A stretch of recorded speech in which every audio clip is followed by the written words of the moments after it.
Well, welcome back to Red Shoes Diary. I hope this finds you and yours all fat and sassy or happy or whatever's going. Hope you're in good health. Hope you've had a great week.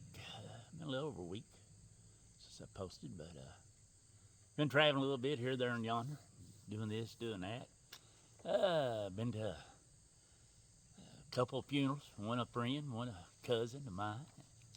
It's funny that one friend of mine, his first name same as mine. So when the preacher was up there by the graveside talking, saying this about him, calling his name, I'm thinking, or when my time comes, that's what it's going to be like. Will people say my name, speak about me like this? That got me to thinking. But anyway, been blessed another great week.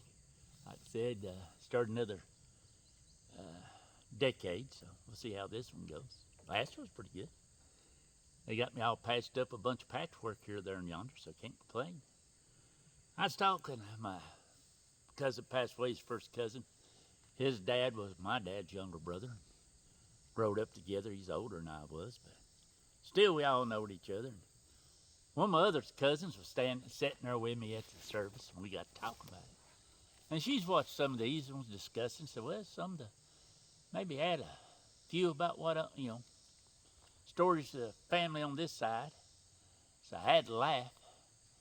And I thought, well, I'd dedicate this to Cousin Mike. I have to tell this on him and Cousin Jan. She passed away, I don't think last year before, I believe. But they was pretty close to age. But, well, they was young. My daddies and uncles, my papa's, they was putting up, I believe they was putting up tobacco, best I remember. Tobacco, how you want to, but I think it's tobacco what they said. So Cousin Mike and Cousin Jan was down there, and my mama also had some young chickens and stuff there. I think it's pullets.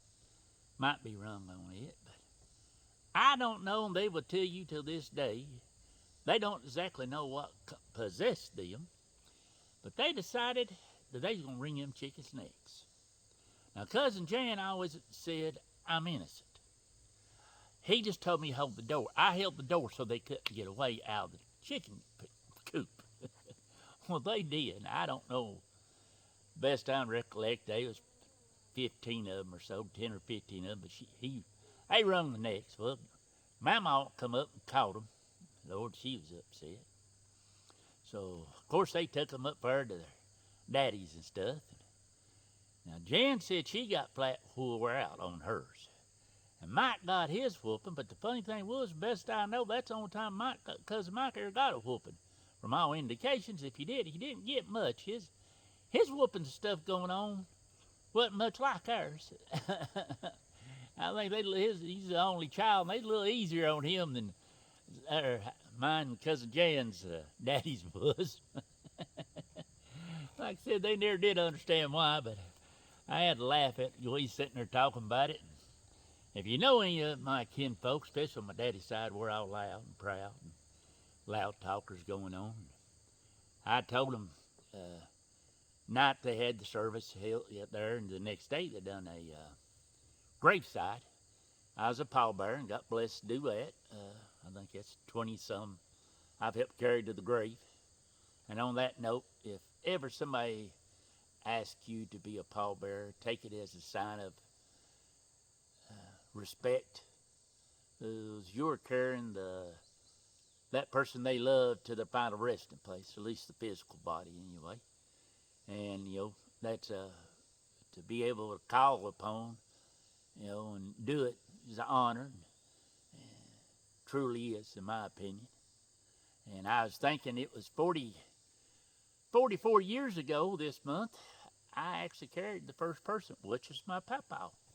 Me, Cousin Mike, and 4 more of our kin carried him. That's the first time I'd carried one. And pretty much done for the whole family, aunts, uncles, grandparents, friends, moms, dads. Just friends, people I've known, loved. And, for the last, 44 years now. So I guess about every other year I've got to be a pallbearer, it looks like. Sometimes that got doubled up, though. But in that manner, at night, for the next day when we took the cemetery, I come home, and there was a roll of thunder come across this ridge up here. And I think it went on for about a minute. That's the longest thunder I ever heard, just kept rolling on and on and on. You know, and I'm sitting there in bed listening to it, and I thought, is it ever going to end?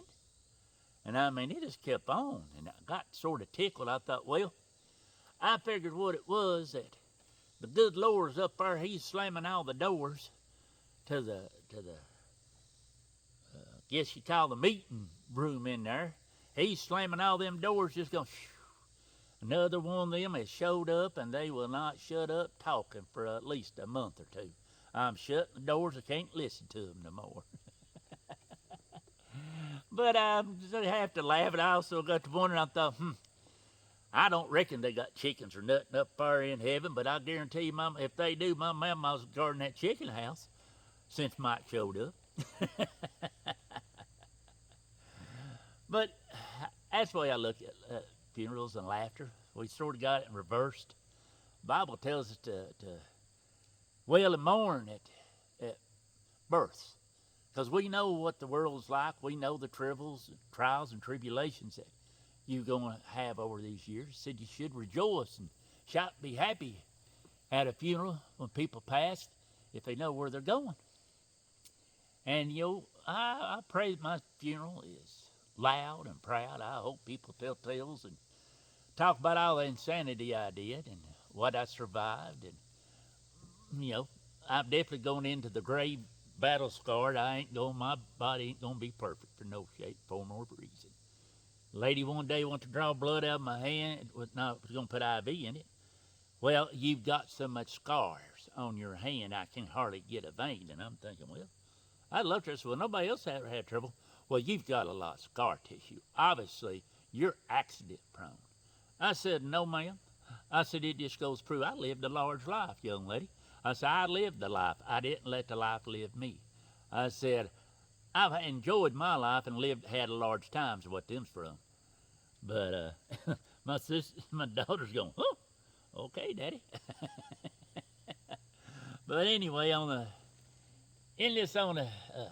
good note, a positive note, preacher was talking there at the service, and my cousin's wife and stuff had told him that my cousin had wrote down his testimony.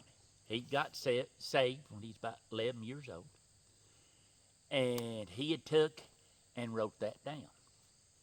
And he wrote it all down, everything, and he left it in his Bible.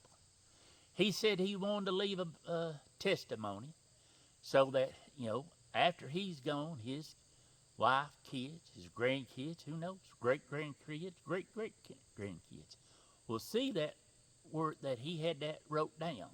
That would leave his legacy he left behind was writing that testimony down so his family would know it and read it and pass it on down, know he's okay, know where he's going. And I got to think about that. That is a pretty awesome thing. I'm going to try to do that myself. So you got a testimony, and, you know, sit down, take a little time, write it down, put it in your Bible, put it in the front of it. Tell your family where it's at, you know, kids, wife, kids, husband, don't matter. Tell them where it's at, you know. Maybe if you want to, tell them to read it at your funeral. Have one of them stand up and read it, you know. That'd be pretty awesome, you know, that you've left some kind of written word of your faith and where you're going. But anyway, folks, I hope you read your Bible. I hope you continue to pray. I hope that if you ain't saved, that you find time to get on your knees, talk to the good Lord. Pray that all is well with you, wherever you're at, whatever's going on. And anybody that's ever prayed for me, I want to say thank you. And I'm thankful that, you know, I know how to pray. I know I read the Bible every night. And that, you know, that people call and ask for prayers. No, I'll pray for them. And I hope that's the legacy you're leaving behind. Sometimes you don't have to be there physically.